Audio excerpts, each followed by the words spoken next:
Hello and welcome to your favorite cloud learning channel, CloudExperts Solutions, and welcome back to AWS Certified Solution Architect Associate Certification Bootcamp. In this module, we will explore AWS Storage Gateway. We will discuss what it is, its different types, and how to pick the right gateway for various use cases. All essential knowledge for your certification exam and for your day-to-day work as a solution architect. Let's review the roadmap for today's session. We will start by defining the core problems that AWS Storage Gateway solves in a hybrid environment.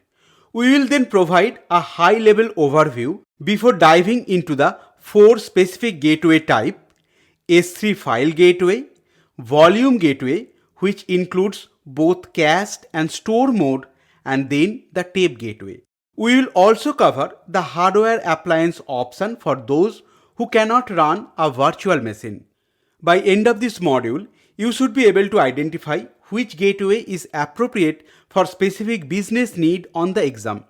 On behalf of the CloudExperts Solutions team, I would like to thank you for joining this bootcamp.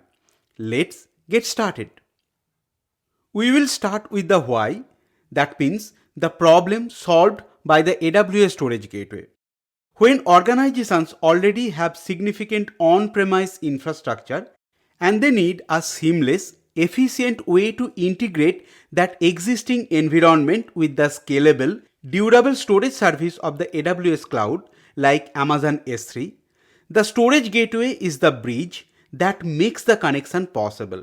And you don't have to rewrite all your applications just to use Amazon S3. Moreover, organizations need a way for their existing applications which integrate traditional protocols like SMB, NFS, or iSCSI to securely and efficiently interact with the AWS Cloud Storage. Storage Gateway acts as the translator and local cache. This helps reduce cost by migrating off expensive on-premises hardware. It improves backup and disaster recovery process and provides low latency access to data that is safely stored in the cloud. It is all about making the cloud feel like it's just down the hall in your own data center. Now let's review AWS Storage Gateway. The Storage Gateway fundamentally works as a virtual machine, typically deployed on a local VMware ESXi, Microsoft Hyper-V, or Linux KVM hypervisor. AWS also offers a physical hardware appliances if you do not have access to any virtualized platform. Once deployed, it presents standard storage interfaces to your application. The gateway efficiently manages data transfer to cloud, handling networking, caching, and can communicate with AWS services like Amazon S3, S3 Glacier, EBS, and AWS Backup. The key benefits are combining the infinite scalability and durability of S3 storage with the local performance requirements of your on-premises applications. It also encrypts data in transit and at rest and provides local caching for frequently accessed data. There are four main types of gateway you need to know for the exam: File Gateway, Volume Gateway, and Tape Gateway. The critical difference between them is the protocol they present and how they store the data in AWS. File gateways are for NAS need. Tape gateways replaces your physical tape backups, whereas Volume Gateway act like a SAN, providing block storage capability. Now let's understand these offerings one by one. We'll start with AWS File Gateway. The S3 File Gateway is perhaps the most popular option. It allows you to present a file share to your on-premises users and applications using standard network protocols like NFS or SMB. When a user saves a file, the gateway immediately starts uploading it to Amazon S3 as an object, and the metadata is cached locally for fast lookup. Now let's understand S3 File Gateway using a diagram. Here is a basic architecture diagram. The file gateway sits in your on-premises and you host using a virtual server or physical appliances. It integrates your on-premise data center with the AWS Cloud either via existing Direct Connect or Amazon site-to-site VPN or even using public internet. As it encrypts the data in transit, your sensitive data will never be exposed to unintended recipients. In terms of S3 storage tier, it supports S3 Standard, S3 Standard IA, S3 One Zone IA, and S3 Intelligent Tiering. And you can also move objects to S3 Glacier for archiving, and you can use lifecycle policy. Amazon S3 File Gateway can also integrate with Active Directory or AD for user authentication. The primary use cases are data migration and ingestion of on-premise file data to Amazon S3, and then you can use S3 Data Lake, or you can use for archiving, that means offloading infrequently accessed data from on-premises network attached storage to Amazon S3, and it will reduce your local storage cost. The other use case would be providing a centralized, scalable and cost-effective storage solution in the cloud for various on-premises file storage need. You can also create a hybrid cloud workflow by enabling on-premises applications to generate data that can be readily accessed and processed by AWS Cloud services for analytics, machine learning, or for other cloud-based workflows. There is another one variety of file server. It's called Amazon FSx File Gateway. Amazon FSx File Gateway provides low latency and efficient access to in-cloud FSx for Windows file server for your on-premises applications. Instead of managing on-premises file server, you can use FSx File Gateway for seamlessly access to fully managed, highly reliable, and virtually unlimited Windows file server in the AWS Cloud. Unlike S3 File Gateway, for FSx File Gateway, you either need AWS Direct Connect connection or AWS site-to-site VPN connectivity between your on-premise data center and AWS Cloud. It does not work with public internet. FSx File Gateway caches frequently accessed data locally for low latency access. It also supports Windows native capabilities like SMB, NTFS, or Active Directory authentication. Now let's understand this offering using a diagram. Here we have our file gateway or FSx File Gateway. It should be in your on-premise data center, and here you have the SMB clients where it is directly attached with that. You also have integration with Active Directory, and Active Directory can serve for authentication. As we mentioned, for connectivity options, either you need AWS site-to-site VPN or Amazon Direct Connect or DX. Now, once you have the connectivity established, the FSx for Windows file server, which is AWS managed service, it can be accessed by your on-premises SMB client via the file gateway, and they will be able to store and share the files using the AWS FSx file share, and you don't need to manage any on-premises file share or any on-premises storage. Now let's move to Volume Gateway. Volume Gateway provides block level storage via iSCSI protocol. Please remember this protocol, and it acts like a storage area network or SAN. Volume Gateway comes with two modes, cache mode and stored mode. Let's review the cache mode first. Only the frequently accessed data or the hot data is kept on local cache disk you provision. The benefit here is low latency access for the data you use most often, and it combines with the durability and cost effectiveness of storing the main copies to Amazon S3. Volume Gateway stores the data in Amazon S3 as EBS snapshot. Unlike S3 File Gateway, you can't browse or access individual files.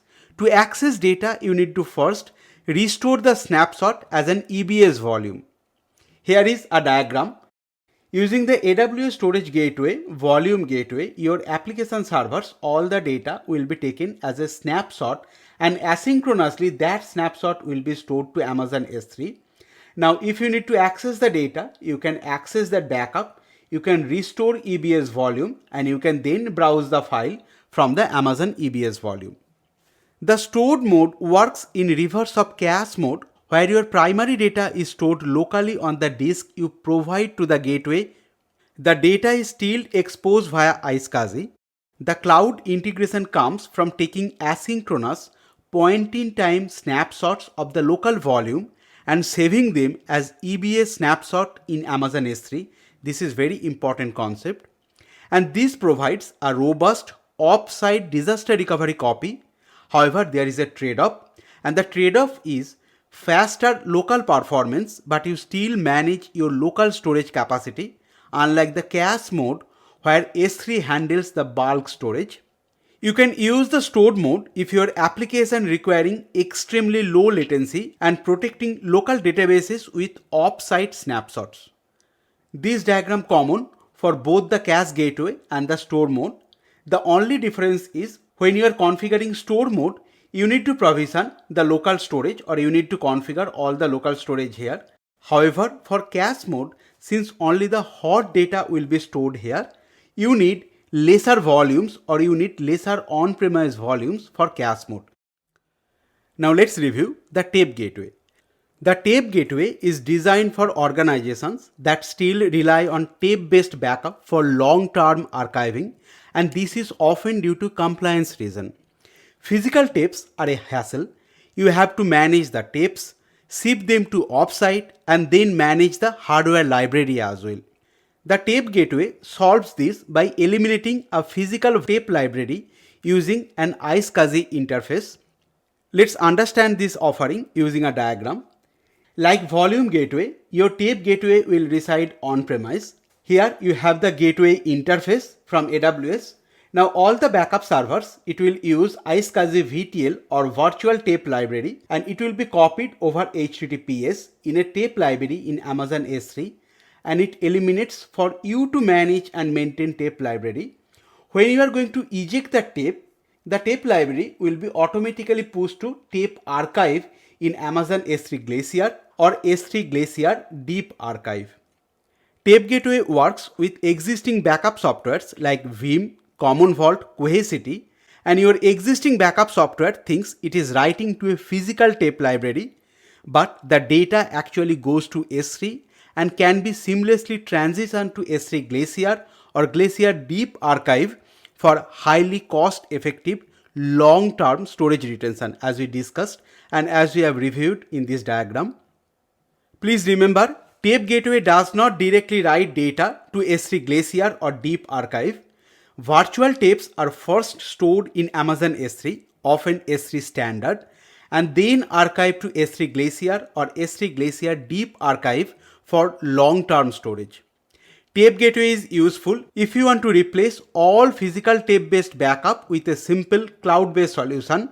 If you want long-term data archival that meets compliance requirement, or for cost-effective off-site backup storage. Now, what if you want to deploy a gateway in a branch office that does not have a VMware or Hyper-V environment? AWS offers physical hardware appliances, and here you have option. Either you can use AWS Storage Gateway, or you can use Dell EMC, which is preloaded with all the required softwares. And here is a screen print of Amazon. You can order the device directly from Amazon, or you can order from AWS. This is a pre-validated physical server that comes optimized with the right CPU, RAM, and SSD caching required for performance. It's essentially a server running a hypervisor that hosts the gateway virtual machine for you. This physical appliances simplifies procurement and deployment in scenarios where managing virtualization infrastructure locally is not feasible. We came near conclusion for this module, and here is a quick summary of what we learned in this module. AWS Storage Gateway is a powerful hybrid cloud tool. It's critical for the exam that you know the 4 types and their specific mappings. File Gateway maps file to S3 storage.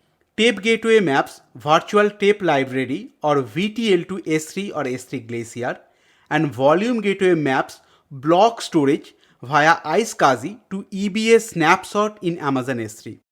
You should also understand the trade-off between cache volume and stored volume mode regarding performance and cost. And for the certification, you must remember that for volume gateway, you cannot directly access file. You must restore the snapshot as EBS volume before accessing any file. That wraps up this module. If you found this video helpful, please give it a thumbs up and subscribe for more AWS exam preparation courses and cloud certification bootcamps. Got questions or feedback? Drop them in the comment. We love to hear from you. Thanks for learning with us at CloudExperts Solutions. You are now one step closer to crushing your exam. See you in the next module.